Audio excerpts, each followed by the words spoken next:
Hi, my name is Kate. I am a 500-hour Pilates instructor and a 200-hour yoga instructor. So we're going to begin by taking some deep breaths, palms up if you need energy, palms down if you have too much. Feet are firmly on the ground here. You're inhaling through the nose, exhaling through the mouth. The shoulders are pulled down away from the ears here. Let your stomach relax. Release your teeth if you're clenching them. Start to roll out the wrists, roll out the ankles, bring a little life back. Still using the same breathing. I'm going to roll the neck side to side here, so you're giving that full 360 roll, just getting everything out. Reversing directions whenever you need to. Take this slow if you need to as well. We're going to push the shoulders up into the ears and then pull them down the back. So you're lifting, squeezing, and then pulling the shoulders down the back here. Working that rhomboid and deltoid as you lift and lower. Also bringing the shoulders down, bringing awareness to the posture. Reaching up nice and tall, just get some lateral flexion here, leaning side to side, get a little back bend in if it feels good, and then release. To further the next stretch, we're going to pull, get that nice side stretch here, so you're just grabbing that side of the head with your hand, and then switching sides on your exhale, breathing deep each time, keeping the shoulders down and away from the ears. And release that. Just pulling the arm across the body here, maybe giving yourself a little twist as you exhale. This is going to get into that shoulder. Make sure that you're still sitting up nice and tall here. On an exhale, you can switch sides. Again, getting a little twist in as you exhale, going deeper into this stretch. Shoulders are down away from the ears again.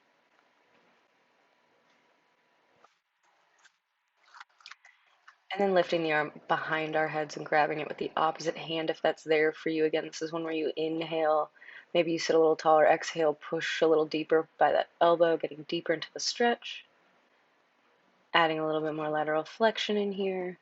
Stretches the intercostal muscles that sit between the ribs. Holding this one a little bit longer. Coming through center, switching sides, sitting up nice and tall here as well. Make sure you don't arch your lumbar spine. You want your pelvis tucked under. Keep your core engaged and your back flat. And then switching to that oppositional lateral flexion here. Shoulders down away from the ears, really leaning into this, especially on that exhale.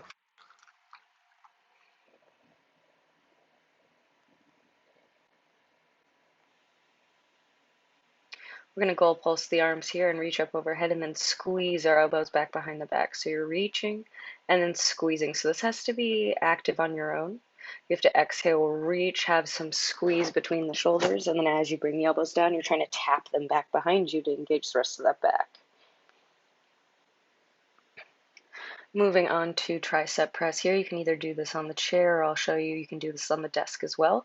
Just make sure your tailbone's tucked as you lift and lower here. You can do 7 or 8 of these. Here's that example of the desk option. Get that chair out of the way. Keeping that tailbone tucked, just little lift and lowers.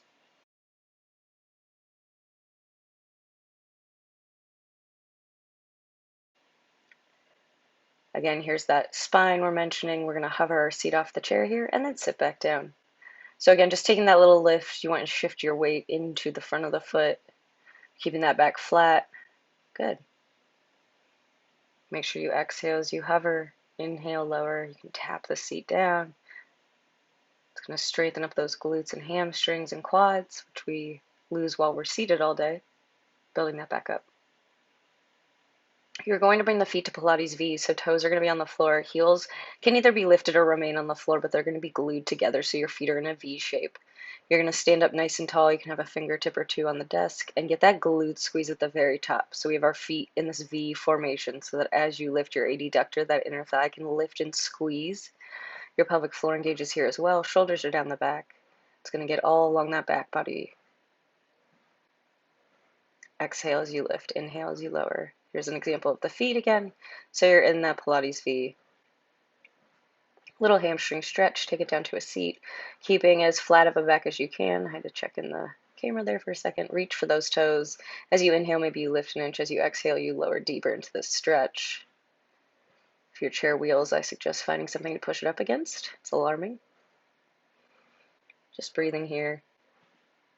And then slowly release, rolling back up to a tall seated position. Our arms are going to extend out long, palms down, keeping as flat of a back as we can. We're going to reach forward, not letting the lower body move, and then sit up nice and tall. So it's an exhale, reach, inhale, restack. It's like you're trying to drag your palms across the table, so you don't want your arms lifting and lowering. Keeping a nice flat back, core is up and in. You're thinking about belly button to spine. Heels are on the ground here, toes are lifted, flexed back towards the face.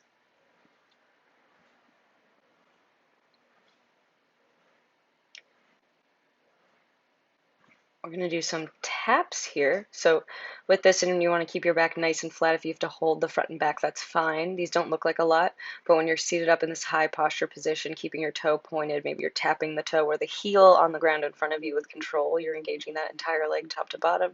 Your core is also engaged here as well. Make sure you're pulling those shoulders down away from the ears actively. We're going to take this to the next step here, where we're kind of marching the feet out. So you want to crunch in a little bit here. So you're going to bring the knee up right through the center of the arms, lifting that knee, getting that crunch and lift. Another option here is to find the C curve. That C curve is when you really tuck that pelvis underneath, trying to bring your hips almost to your chest. Chair has armrests, you can use those, or your desk. You're going to hover your feet and just tap a toe down and then lift. So you can either do that marching or you can do this tapping here, single leg toe tap. Last progression, extend the arms up towards the ceiling. Exhale as you tap the toe, inhale as you lift. Use just your core for that. That's your low transverse abdominal engaging there. Or you can go into that double toe tap. So now we're squeezing into that little ball, releasing.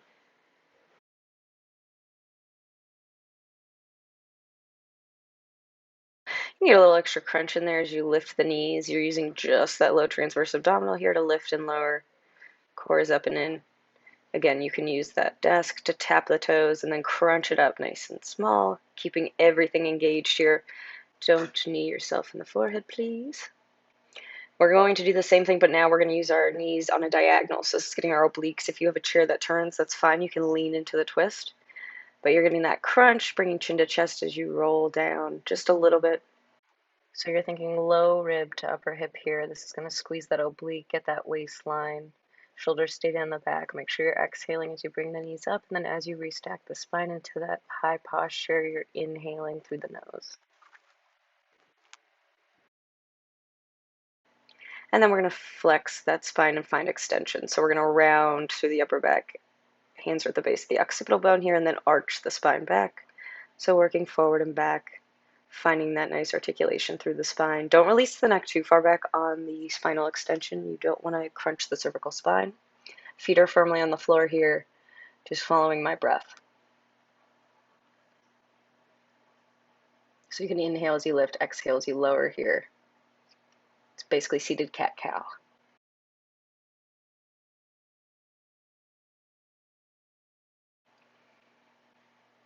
You're going to interlace your fingers, push your palms away from you, shoulders are down the back, and then flip them so knuckles are out. So you're going palm out, and then rounding through the spine, and then fingers out. So you're giving that flip, rolling, dropping the ears in between the arms here. That's going to get, again, a little bit spinal flexion here. You're also working a lot of the core.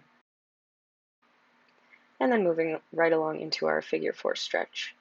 So you're going to hold this stretch here. You can either stay upright or really lean into it. You can kind of push the knee away if that feels good, but you're just breathing in again as you inhale, maybe lift, then exhale, lower. You can grab that knee, find a twist here if it feels good on your back, breathing into this as well, keeping that nice tall posture the entire time from the crown of the head down through the pelvis. On an exhale, you're going to switch sides. Bring that opposite ankle across the knee. You're sitting up nice and tall here. When we're doing a seated forward fold, we're opening the hips here, so we're really breathing in to the body. This stretch can help with tight hips and help with pain management. You have a muscle called the piriformis. It's a small muscle that becomes inflamed when your hips are tight from being seated or otherwise not really finding that mobility in your hips in your day-to-day activity. So very important for those hips to open up. And then you find that twist again on an exhale. Making sure that spine's stacked nice and tall here. Really breathing into the twist each time. And then we're going to pull the knee into the chest. So you want to sit up super tall here, just pulling that knee in. My foot is flexed here. I'm breathing into this, then releasing. Squeezing on this side again, just lifting that knee up. Should feel pretty good. Taking a few breaths here, and then releasing.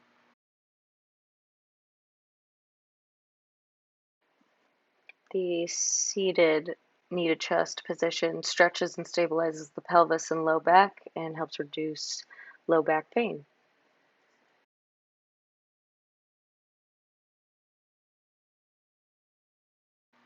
And then we'll reach up nice and tall. Take your forward fold, just hang here for a second. Release your teeth, release your throat.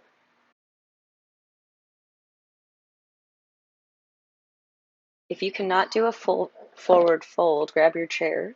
If you have tight hamstrings, you can use this as an alternative, sort of like a prop. If you have yoga blocks randomly at work, you can use that as well.